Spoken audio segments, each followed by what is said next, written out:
国内3大未解之谜都隐藏在古籍之中，一个比一个离奇。第一个呢，《本草纲目》。《本草纲目》中最神秘的，在最后一部人部看了之后，会让很多学习中医的人不寒而栗。那么在人部里面到底记载了什么呢？记载的内容都是人的身体部位或者是排泄物用作药材的内容，比如说人中黄、人孢、人珀等等。至于这些究竟是什么，好奇的可以自己去查一查，然后再看我的视频。人部这部分除了介绍特殊的药材之外，其中在人魁的这一章节还介绍了人变瘦的方法和案例，让人看了之后真的是不由得发问这真的是一本医书吗？《山海经》记载的内容都是真实存在的吗？其实在古代时间越早，你就越会发现医术很多方法都是很玄幻的，因为在上古时期，我们人类的医术都是来自于巫术，都是先有的巫术再有的医术，巫医当时是不分家的。李时珍在《本草纲目》中也说了这样的一句话：夫学之事，岂可待于一语之间？而盖知古今六合无穷变化之事物为怪语也。什么意思呢？就是说你要是没有什么学问的人，你凭什么说从古至今天下发生的人化物、物化人的事情是不可能发生的事情呢？第二个，《山海经》中的刑天女。我们都知道《山海经》它很神秘，记载的奇怪的异兽和部落都非常的多，刑天呢就是一个代表。它最大的特点是无头人。那它到底真实存在过吗？如果用我们现在的三观来看，这几乎是不可能的。直到看到这幅画，它绘制于1511年，位于丹麦的一个教堂里。在这幅画中的怪物在当地没有人认识，但是只要中国人看一眼就知道，这幅画它就是刑天。而根据西方的史料记载，无头人叫做贝米斯人。最早提出这个观点的呢，是2500年前古希腊的历史学家希罗多德。他就曾经听说他埃及南方邻居努比亚人说，贝米斯人是一个森林中的远古部落，并且那里到处都是野兽。这个远古部落呢，那里都是无头人，眼睛鼻子都是长在胸前的。后来这个西方历史学家考证之后这个神秘的贝米斯人还真的存在过，他们还和罗马帝国发生过战争，并且还在地图中给贝米斯人指出了准确的位置，就是古埃及的南面，红海的西面。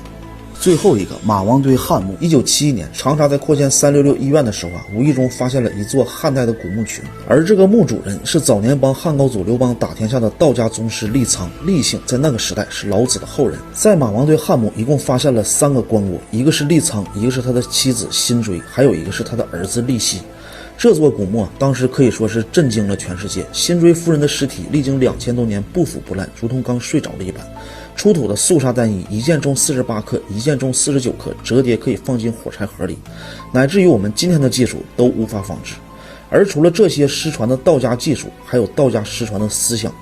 出土的帛书一共12万字，汇集了42本古籍的内容，其中有1本呢就是我们的传世宝典《道德经》。但是惊奇的是，帛书版《道德经》和我们现在流行版《道德经》竟然完全的不同，其中有700多处关键的内容被后人篡改过。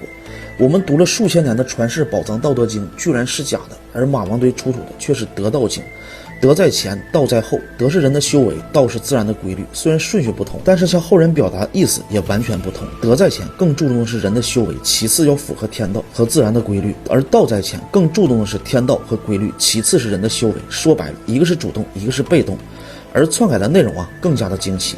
比如《道德经》中说大器晚成，而马王堆出土的帛书上写着大器免成。原来老子的意愿、坚持、福报、大器晚成这种心灵鸡汤完全不一样。我们的书中还写着曲则全，枉则直，而帛书上写着曲则进，枉则定。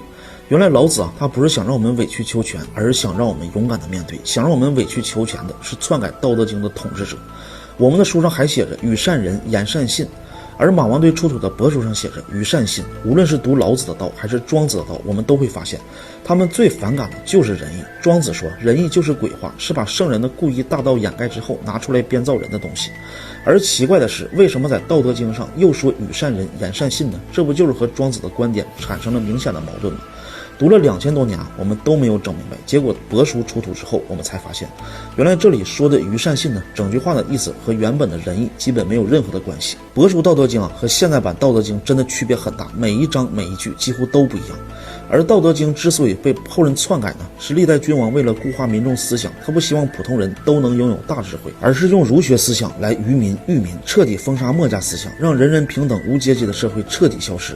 再将道家老子的道篡改成不争无为、遵从天道这种思想来固化底层民众。因为儒家思想讲究的是人要分等级，构建等级社会，士农工商，男尊女卑，然后还提倡君子以固穷，贫穷也要安贫乐道，提倡信命。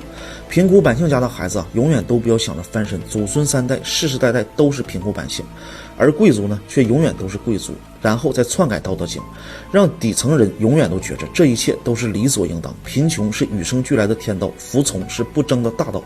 所以了解历史的都知道，在汉朝之后，我们的历史的科技和发展就存在了严重的退步，而儒家文化和篡改的道德经，这些都是统治者的工具。真正的根本原因呢，是皇权为了一己私欲、人性。而自从马王堆汉墓出土了道家的真相，公开了道家失传的技术和思想，我们才知道原来我们真正的文化是这么强悍。所以帛书版道德经专家坚持一定要出版，但名字唯独还要叫做道德经，因为谁也不想打破这长久以来的固有思想。但是内容呢，都是马王堆出土的真正内容，它不仅印刷很好，内容很全，最主要的是每一页都有篡改前后的对比，还有翻译。这本书呢，建议大家一定要多收藏几本。